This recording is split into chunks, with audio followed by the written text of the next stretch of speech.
Pink elephant pictures, Sri Radha Damodar studio బ్యానర్లపై నిహారిక కొణిదెల సమర్పణలో committee కుర్రోళ్ళు అనే చిత్రాన్ని పద్మజ కొణిదెల, జయలక్ష్మి దపాక నిర్మించారు. యదువంశీ ఈ చిత్రానికి దర్శకత్వం వహించారు. దర్శకుడు యదువంశీ మాట్లాడుతూ, ఎక్కడెక్కడి నుంచో వచ్చిన పక్షులకు ఓ గూటిలా నిహారిక గారు మా అందరికి ఓ చోటు ఇచ్చారు. నా డైరెక్షన్ టీం నాతోనే ఉన్నారు. అందరినీ ఎంటర్టైన్ చేసేలా ఈ సినిమా ఉంటుంది. అందరూ చిన్నతనంలోకి వెళ్ళి ఎంజాయ్ చేస్తారు అని అన్నారు. ఆ వీడియోను ఇప్పుడు చూద్దాం. ఇక మీ అందరూ ఒక్కసారి గట్టిగా ఓ వేసుకుంటే మన డైరెక్టర్ మాటలు వినేద్దాము. యదువంశీ గారు.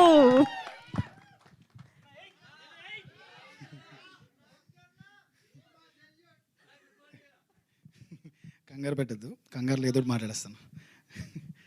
ముందుగా వేదికలు అలంకరించిన పెద్దలకు, మీడియా మిత్రులకు, యాక్చువల్లీ ఇది నా స్టైల్ కాదు, నార్మల్గా మాట్లాడేస్తాను.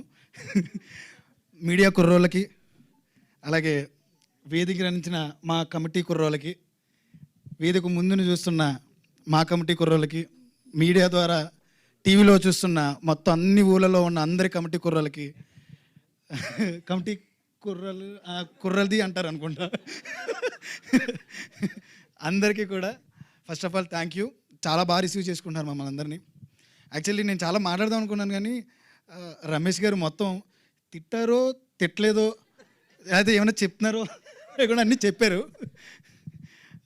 యా, ఇక్కడ కష్టపడ్డాము లేకపోతే ఏదో చేసామని చెప్పడానికి I think this is not the right place. But ఒక్కటి చెప్పాలి, ప్రొడక్షన్ హౌస్ గురించి, నిహారిక గారి గురించి, మమ్మల్ని ఎంకరేజ్ చేసిన ఈ టీం గురించి. చాలా పక్షులు ఉంటాయన్నమాట, నటన కోసం ఏదో వెతుక్కుంటూ ఏదో చెయ్యాలని ఎక్కడెక్కడి నుంచో ఎగిరెగిరి వస్తాయి. వచ్చిన వాటికి గూటి అంటారు కదా, గూడు, ఆ గూడు లేదు. మూడేళ్ళు అన్నారు. మరి సార్ చెప్పినట్టు నిజంగా నా మూడేళ్ళ వెనకాల చాలా చాలా ఉంది. అవి వెతుక్కుంటూ ఎక్కడ దొరకాలో తెలియకపోతే ఒక మహావృక్షానికి ఉన్న ఒక చెట్టు కొమ్మ మాకు చోటిచ్చింది నిహారిక గారు. Thank you so much madam. ఎందుకంటే వెతికాం సార్ చెప్పినట్టు నాతో పాటు వీళ్ళందరూ ఉన్నారు. ఈ 11 మంది 6,000 ఆడిషన్స్ చేసాము. నా డైరెక్షన్ టీం నాతోనే ఉంది. ఎందుకు నమ్మారో తెలీదు, నన్ను కాదు నా కథను నమ్మారు. ఆ కథలో ఏదో ఉందని నమ్మారు, ఆ కథ ద్వారా ఏదో చెప్పొచ్చని నమ్మారు. ఈ నమ్మిన వాళ్ళందరూ కూడా ఉండి నిజం సార్ చెప్పినట్టు ఒక్కొక్కరు 13 కేజీలు తగ్గారు, 13 కేజీలు పెరిగారు, మళ్ళీ తగ్గారు, మళ్ళీ పెరిగారు. ప్రొడక్షన్స్ చేంజ్ అవుతున్నాం. ఏదో దొరకట్లేదు నాకు. వచ్చాం.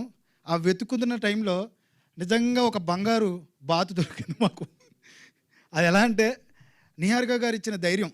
ఆ ధైర్యం ఎలాంటిదంటే, మేడం నేను కొత్త వాళ్ళతో సినిమా చేస్తాను, ఇంత అవుతుంది బడ్జెట్. ఓ ఫేక్ బడ్జెటే చెప్పాను నేను, అంటే సినిమా ఒప్పించుకోవాలని డైరెక్టర్ టాక్టిక్స్.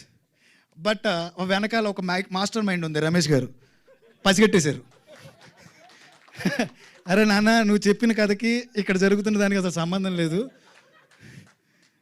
నువ్వేం చేయాలో చెయ్యి, మేము చూసుకుంటాంలే వెనక అని చెప్పి వెనకాల ఒక ధైర్యం ఇచ్చింది నిజంగా రమేష్ గారు లేకపోతే నిజంగా ఒక కొత్త డైరెక్టర్ వచ్చి నేను కొత్త టీంని తీసుకొచ్చా, నేను ఎంతోమందిని వెనకాల ఉన్నారు అంటే ఎందుకు నమ్ముతారు, ఎందుకు నమ్మాలి? అసలు నేను ఏమీ చేయలే, నేను ఎక్కడ పని చేయలే, నేను ఎక్కడ ఏం చూపించలే, ఏం చూసి నమ్ముతారు?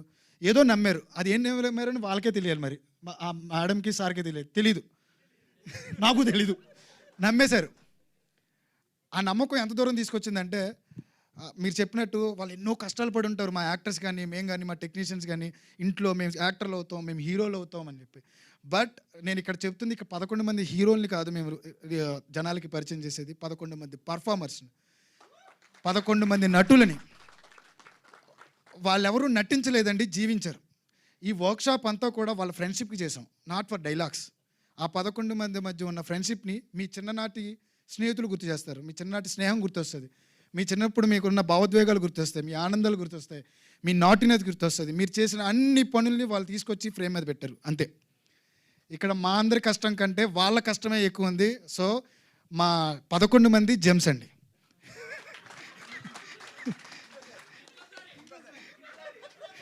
మా మురళీ గారు కో డైరెక్టర్ గారు ఉన్నారు ఇక్కడ. మా 11 మంది gems sir. Thank you so much.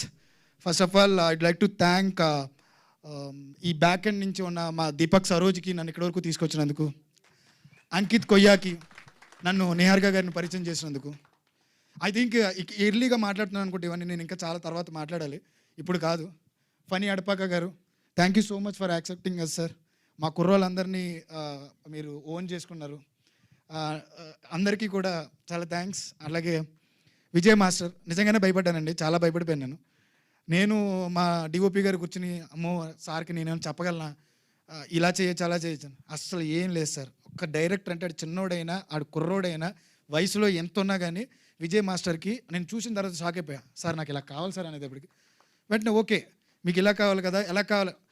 నేను నేరేషన్ ఇచ్చిన తర్వాత సార్కి ఒక చిన్నవాడు సార్ గురించి, సార్ నేను ఒక రిఫరెన్స్ చూపిస్తాను, ఆ రిఫరెన్స్లో నాకు ఏమైనా ఇలా కావాల్సి వస్తుందంటే జస్ట్ ఒక 10 seconds చూపించి నీకు ఆపేది. ఈ సినిమా అయిన తర్వాత ఇది నెక్స్ట్ 10 yearsకి నెక్స్ట్ 20 yearsకి రిఫరెన్స్ అవబోతుంది, అలా నేను తీసి చూపిస్తాను. ఆయన చేసి చూపించారు. ఆ 5 days టోటల్ టీం అందరికీ నరకమే, కానీ ఆ నరకం మీ అందరికీ చూపించిన తర్వాత మేము చాలా హ్యాపీ ఫీల్ అయ్యాం. Thank you so much. And అలాగే రాజు గారు, 3 years బ్యాక్ కలిసాను నేను. ఈ 3 years బాగా ఉపయోగపడుతుంది సార్ నాకు. 3 years బ్యాక్ కలిసాను, మళ్ళీ ఏదో అయింది. రాజుగారు రావడం మా టీంలోకి నిజంగా నా అదృష్టం.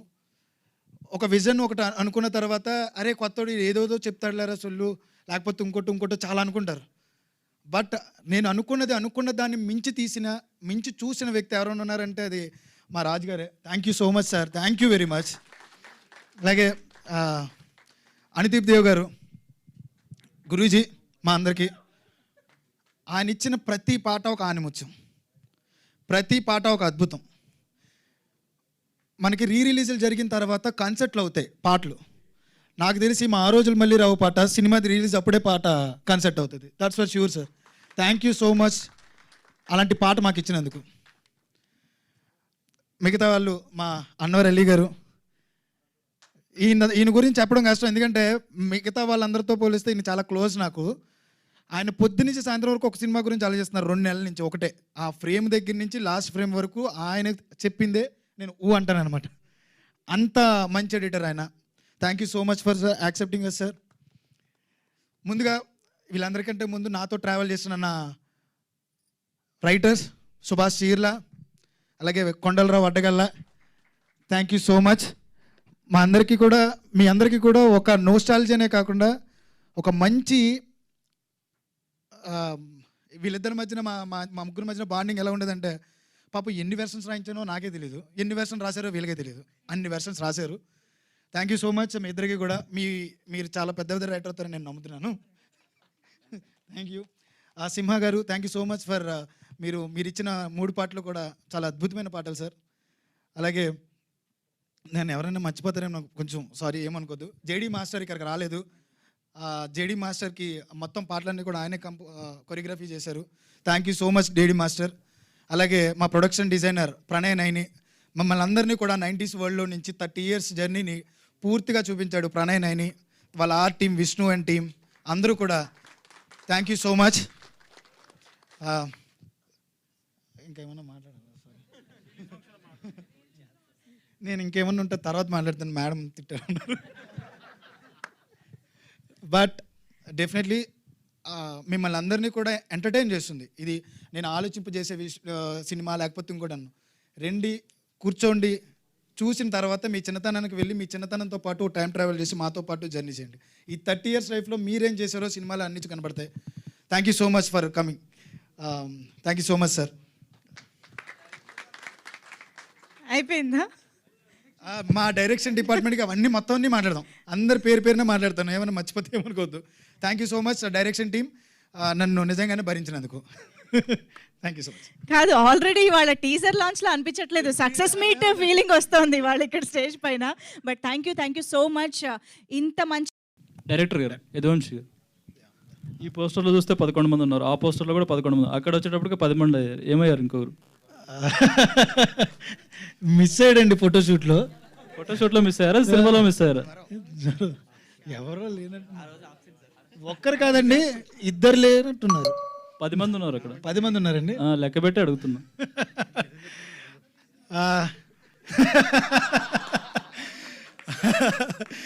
అంటే సినిమాలో ఇప్పుడు పాస్ మధ్యలో ఇదవుతుంటారు కదా, అలా ఏమన్నా అయ్యారా ఏంటని?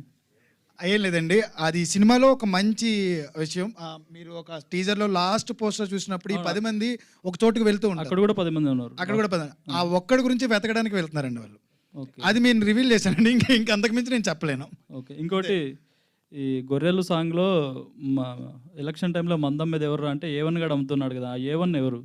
సుధాకర్ అని ఒక క్యారెక్టర్ చేశారండి, రమణ భార్గవ్ గారు అని. ఆయన పేరు ఏమనగా పెట్టామండి, అంతకుమించి అంతేనే, ఇంకా వేరే ఇంటెన్షన్ ఉందా? అది ప్రొడ్యూసర్ గారు మీరు చెప్పండి. సార్ అలాంటిది ఏం లేదు, A1 అని పెట్టాడు, నాకు కూడా తర్వాత ఆ పాటలోనే తెలిసింది.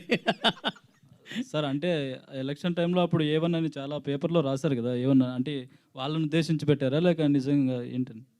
నాకైతే తెలియదు సార్ ఆయన ఇంటెన్షన్ ఏంటో, నాకైతే చెప్పలేదు మరి మా వాసి ఏ ఇంటెన్షన్ నా మరి అయ్యి ఉండొచ్చు, మరి తెలియదు నాకది.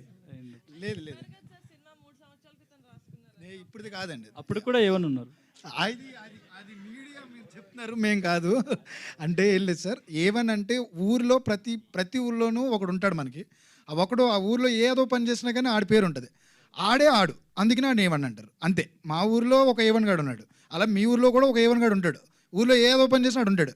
అలాగా సుధాకర్ క్యారెక్టర్, అందుకని నేను ఏమన్నాను, అంతకుమించి ఇంకా వేరే ఇంటెన్షన్స్ లేవు అంతే. అనుదీప్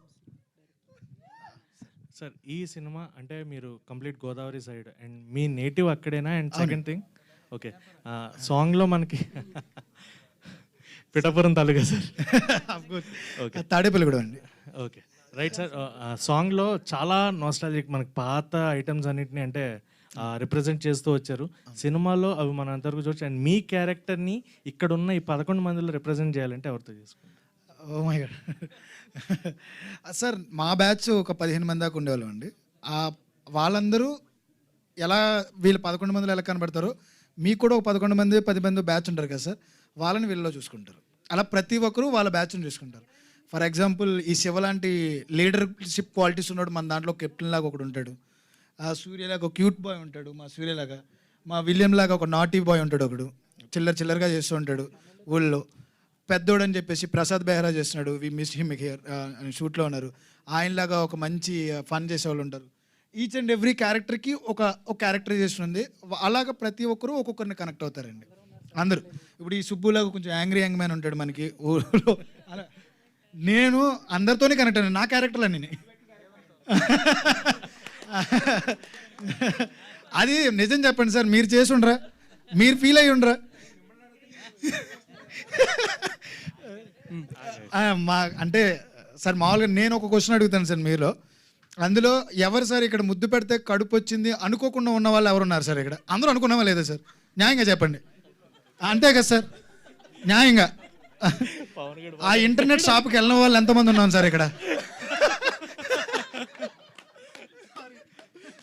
ఆ షాప్కి వెళ్ళిన వాళ్ళు ఎంత ఉన్నారు సార్? మన ఊరు జాతరలు చూడలేదా? మన ఊరి ఇడ్లీ మామ కొట్లు లేవా? ఒకే ప్లేట్లో ఫ్రెండ్స్ అందరం కలిపి తినలేదా? ఒకే చోట అందరం స్నానం చేయలేదా? ఒకే చోట ఆడుకోలేదా? అవే ఉంటాయి సార్. వాటిని మనం కనెక్ట్ చేసుకునేటప్పుడు ప్రతి ఒక్కరం కూడా ఒక క్యారెక్టర్ని మేడం చెప్పినట్టు మీరు చూసినప్పుడు, అరే ఈ నా ఫ్రెండ్ అలాగే ఉండేవాడే, పెద్దోడు క్యారెక్టర్ నా మావాడే, ఈ శివావాడు మావాడే, ఈ సుబ్బు మావాడే, ఈ ఆత్రం అనేవాడు మావాడే, ఈ బ్రిటిష్ అనేవాడు మావాడే.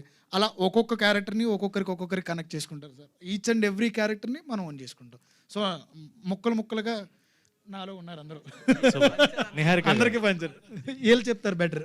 నిహారిక గారు ఉంది. సో టైటిల్లో ఒక ఇది కనిపిస్తుంది. అవును సార్, అర్థమైంది. ఆయన కొంచెం ఏదన్నా కాంట్రవర్సీ కూడా అవ్వచ్చు, ఊర్లో ప్రతి ఊర్లోనే ఉంటుంది అది. లేదు సార్, సినిమా చూసి మనకి ఊళ్ళల్లో అంతే. అంబేద్కర్ గారు విగ్రహం పెట్టారు పైన. లేదండి, అంటే అంబేద్కర్ గారు మన జీవితంలో ఒక పార్టే సార్, ఆయన గురించి కాంట్రవర్సీ ఏం కాదు సార్. ఆయన మన జీవితంలో అందరికీ తెలియకుండా ఒక పార్ట్, ఆయన పెట్టుకోవడంలో తప్పే ఉందండి, అంతే, అంతకుమించి లేదు. ఒక ఊరిలో మన గాంధీ గారి బొమ్మ ఉంటుంది, రామారావు గారి బొమ్మ ఉంటుంది, వైఎస్ రాజశేఖర రెడ్డి గారి బొమ్మ ఉంటుంది, అలాగే అంబేద్కర్ గారి బొమ్మ ఉంటుంది. మా కథలో ఆయనది కూడా ఒక పార్ట్ ఉంది, అంతే, అంతకుమించి ఇంకేం లేదు. అలాగే సో సైకిల్ 11 బొమ్మ కూడా ఉంది కదా. ఏంటి సార్? సైకిల్ బొమ్మ కూడా ఉంది కదా. చిన్నప్పుడు సైకిల్లో తిరుగుతాం కదండి, మీరు తిరగలేదా సార్ చెప్పండి? చిన్నప్పుడు నేను తిరిగాను, బోల్డ్ సార్ పడ్డాను కూడా, అంతే. సో 11 మంది లైఫ్ అంటే ఊర్లో మనకి చాలా జరుగుతాయి, చిన్నప్పటి నుంచి చాలా ఉంటుంది. ఇదంతా అంటే 11 మంది లైఫ్ 30 yearsని ఇంక్లూడ్ చేసి పెట్టాను. 2.5 అవర్స్లో చెప్పేటప్పుడు మీకు కంప్రెస్ చేసినప్పుడు ఏ ఏ పాయింట్స్ బాగా హైలైట్ చేశారు? అంటే 2.5 అవర్స్లో చెప్పాలంటే చాలా కష్టం, ఎందుకంటే చాలా లైఫ్ ఉంటుంది. సో ఇప్పుడున్న వెబ్ సిరీస్లు కూడా సేమ్ బడ్జెట్లు ఉన్నాయి, ఎక్కువ 5 అవర్స్ 6 అవర్స్లో కూడా చెప్పొచ్చు. కానీ మీరు 2.5 అవర్స్లో చెప్పేటప్పుడు కొన్ని మిస్ అవ్వచ్చు. సో ఏ పాయింట్స్ మీరు బాగా గ్రిప్పింగ్ ఉన్నాయి? ఇన్స్పిరేషన్ ఏంటి యాక్చువల్లీ కమిటీ కుర్రోళ్ళు సినిమా చేయడానికి ఇన్స్పిరేషన్ ఏంటి? ఫ్రెండ్షిప్ సార్, కంప్లీట్లీ ఇది purely friendship based movie sir. ఈ 30 ఏళ్ళ జర్నీలో వీళ్ళ స్నేహంలో జరిగిన ఆనందాలు, ఉత్సాహాలు, ప్రేమలు, వాళ్ళ తప్పులు, పొరపాట్లు, ఈ సర్దుకునే ఆ 30 years జర్నీయే కాదు సార్. సో వాళ్ళ ఎమోషన్ మీద ఆధారపడి ఉంటుంది.